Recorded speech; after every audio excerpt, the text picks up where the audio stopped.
Good afternoon, students. Today we are looking at pairs of equivalent fractions. Last time we learned that equivalent fractions are fractions with the same amount. So today we're going to find the missing parts in equivalent fractions using our manipulatives. So the first fraction we have is 5/6. So we use our manipulatives to show 5/6. So this is 1/6. Okay, 3, 4, 5. So we have here 5/6.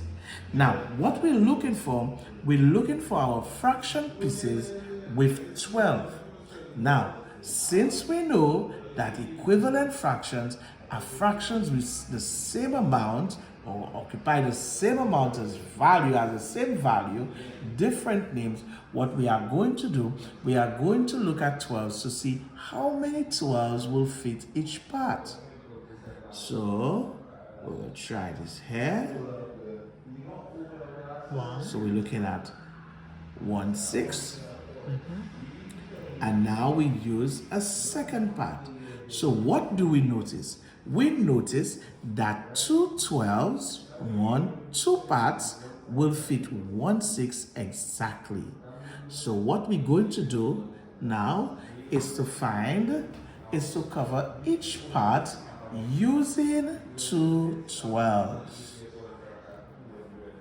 Because it will take us 2 12s to cover each 1/6.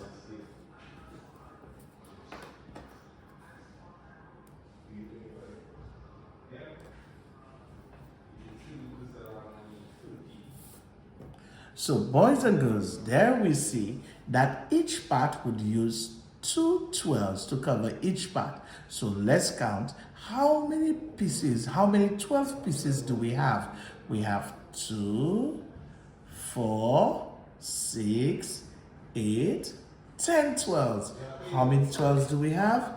We have 10 12s. So therefore, boys and girls, 5/6 is equivalent to 10 12s. So there we go. Do we notice that it took us 10 12s to be equivalent to 5/6? Do you notice that there are 2 12s for each part of 1/6? Realize there are 2 12s for each part of 1/6. Let us show that there are 2 and we're showing 2 times each part. So there are 2 parts for each 6. Do you notice 6 times 2 gives us 12?